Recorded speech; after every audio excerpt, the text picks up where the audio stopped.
Our next speaker is Tamara Lawrence. She is a PhD candidate in global governance at Wilfrid Laurier University. She has a master's in international politics and security studies from the University of Bradford and a law degree, an MBA specializing in environmental law and management from Dalhousie University. She's a member of the Canadian Voice of Women for Peace and the Women's International League for Peace and Freedom. Tamara is also on the advisory committee of the Global Network Against Weapons and Nuclear Power in Space, World Beyond War, and the No to NATO Network. Welcome, Tamara. Good afternoon, everyone. It's wonderful to be with you. Thank you very much to the organizers. I love the title of this conference, Revolution or Ruin. This is exactly what we're facing. I need to say at the outset that about 3 weeks ago, I was running on this trail and I tripped and fell on my face. That's why I look the way that I do. But I'm speaking to you today from Waterloo. This is the traditional territory of the Haudenosaunee, the Anishinaabe, and the neutral peoples of the Grand River. I'm doing my PhD at the Balsillie School of International Affairs at Wilfrid Laurier University, and I'm focusing my doctoral research on the climate impacts of militarism and military exemptions in global climate governance.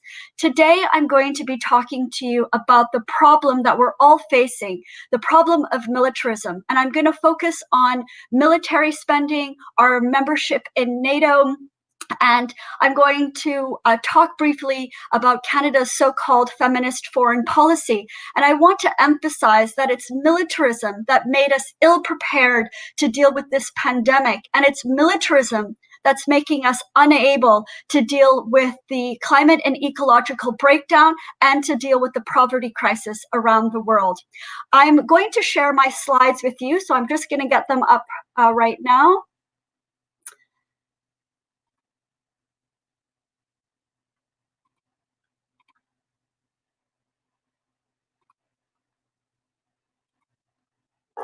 Can everybody see my slides okay?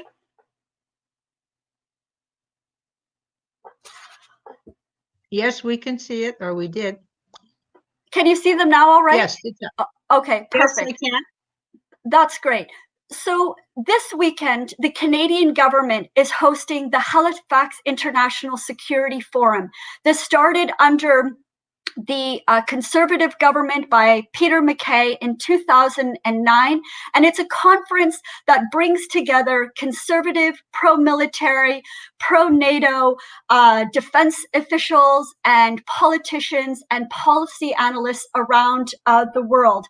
But peace activists in Nova Scotia, yesterday, they organized a counter forum that I spoke at. And today, as we are meeting online, peace activists in Halifax, Nova Scotia are protesting outside the Westin Hotel, outside the Halifax International Security Forum, which has both a virtual and an online presence. Now, I filed an access to information request and to find out more information about how much the Canadian government spends to host this conference. And Canada spends every year about $3.2 million to wine and dine militarists. And at this conference, Canada also gives out something called the John McCain Leadership Award. Now, let's remember that McCain was a Republican senator. He was a hawk that supported every single U.S. military intervention in the post-Cold War period. And while he was running for president, he joked about bombing Iran. Now, this is the person that we are memorializing and giving award in his name. I want to just show you a little bit of the Halifax International Security Forum agenda to give you a sense of what's taking place this weekend. So they have sessions entitled From Moscow to Minsk, Putin's Poison, Maduro's Venezuela, A Rogue Gallery, Himalayan Heat, Sino-India Friction. They have a whole document called the China Handbook, where they're targeting China. They also have a session on Israel's new friends. And if you look at the panelists and the attendees of this conference, you will see that they have people coming like Tzipi Livni, the hawkish former foreign affairs minister for Israel, the U.S. former CIA director, Leon Panetta, and one of the biggest proponents of NATO, two of the biggest proponents of NATO in the U.S. Congress, Jean Sheehan and Kay Hutchinson. The Halifax International Security Forum is very much a NATO conference.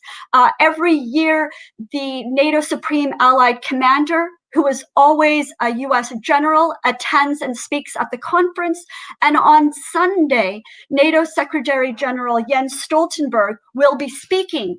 And one of the things that he's going to be talking about is a new initiative by NATO that was launched in June of this year, and it's called NATO 2030. And it's an extremely dangerous and provocative expansion plan. It's trying to get NATO to move farther afield geographically and politically. So they want to have a greater NATO presence in Asia, in Africa, and in Latin America. We absolutely must resist this. This is a plan to militarize the world. You should also know that NATO, which is a military alliance of only 30 countries, is nuclear armed. It's dominated and dictated by the United States, and NATO undermines and circumvents the United Nations.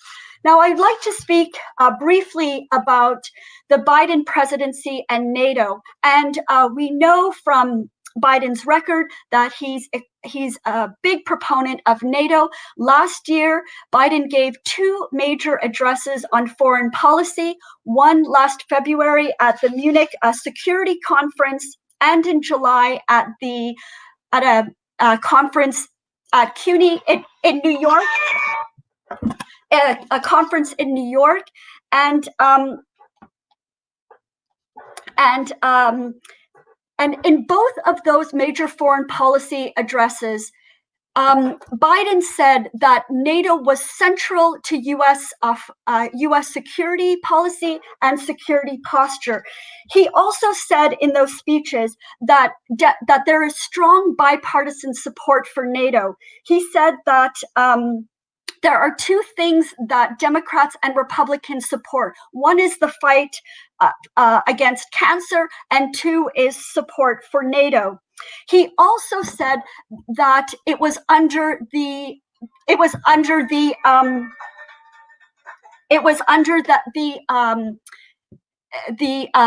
Obama and Biden administration that military spending started to increase among NATO members.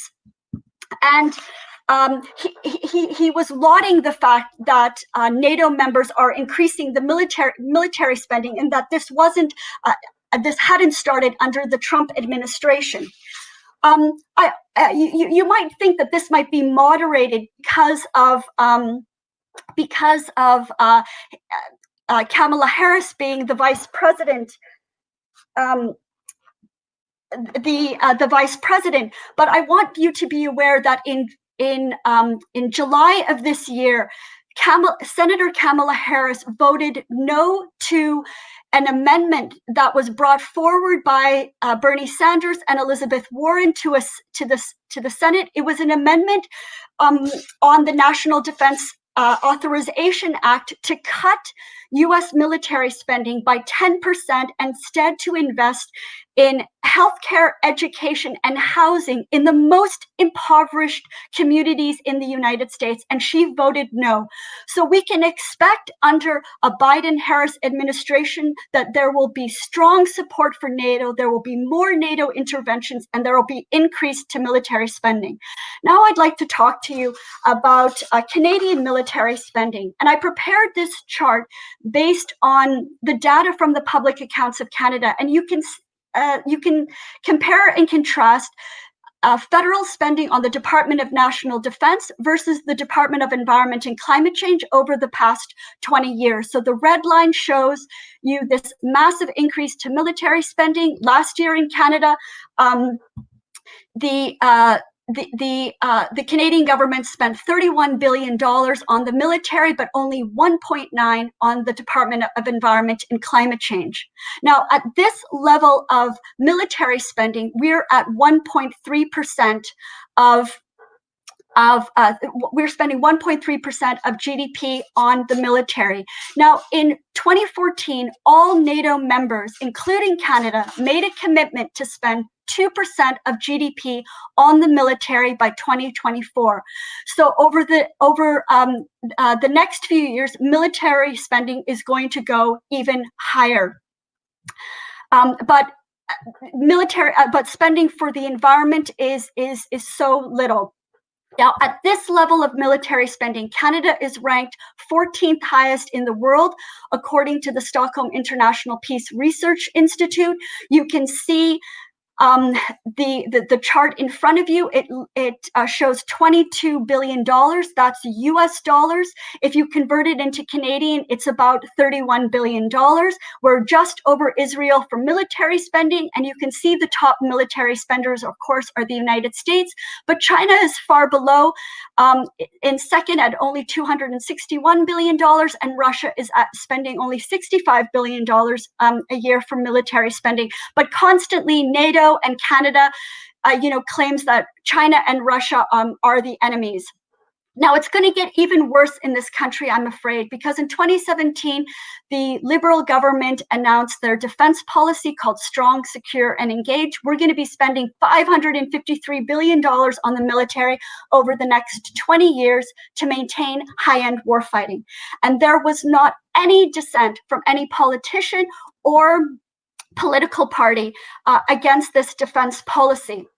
Now, what does Canada defense policy mean? Well, it's actually our foreign policy. We don't have a written foreign policy. All we have is our defense policy. It's very much motivated by our membership in NATO and our close defense relationship with the United States. We are going to be building more warships than the Harper Conservatives wanted. The Liberals are going to buy more fighter jets than the Harper Conservatives wanted. We're going to be buying new armed drones and attack helicopters. We're going to recruit more soldiers and special forces, and we're going to militarize education. We are spending a lot of money and a lot of fuel for militarism in this country. 4 months after the defense policy came out, the government of Canada released its very first defense and environment strategy. And in that strategy, it acknowledged that Canada, the Canadian military is the largest institutional consumer of fossil fuels in this country. It also stated in this document that emissions from all military activities, operations, and vehicles are exempted from the national greenhouse gas reduction target. It will be impossible for Canada to achieve its Paris Agreement targets to decarbonize by 2030 if we continue to invest in fighter jets, frigates, and tanks that are extremely energy inefficient. Now, there is a misperception in Canada that with all of this military, all of this funding, all of this fuel, that Canada is a force for good in the world. What the Canadian military is doing in the world is peacekeeping. This is not true. These are the latest statistics from the UN Peacekeeping Office, and you can see Canada is ranked 76th. In the world for peacekeeping. This is the lowest level of peacekeeping in Canadian history. We have a mere 38 soldiers that are on UN peacekeeping missions.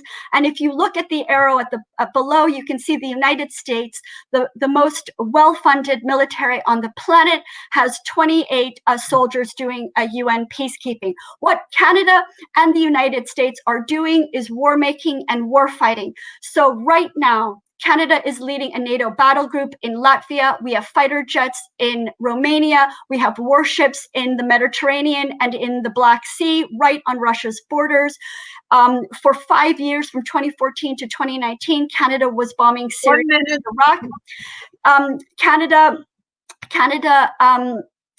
was engaged in a 12-year combat mission in Afghanistan. Canada bombed Libya, and we're arming, of course, Saudi Arabia, Egypt, and Israel. And of course, Canada overthrew the government of Haiti in 2004, and we are partnering now with the Lima Group to overthrow the government of Venezuela. And it is because of our membership in NATO that Canada is refusing to join the new treaty to ban nuclear weapons. Now, Canada's former ambassador to Yugoslavia, Albania, and Bulgaria said that the greatest threat to world peace is NATO. I would also add that NATO is one of the greatest enemies to the climate crisis. So the Canadian Voice of Women for Peace has developed a campaign to build national resistance to NATO in this country. Our campaign is Women Say No to NATO, Feminists Against Militarism. Last year, we protested outside the NATO Association of Canada office every single month. We are hoping that we can work with other groups to build this national resistance to NATO. Two things that I would like to bring to your attention is just 2 more slides. There is something called the Canada-NATO Parliamentary Association, and we want this committee to end. There are two NDP members, Jack Harris and Heather McPherson, on this committee.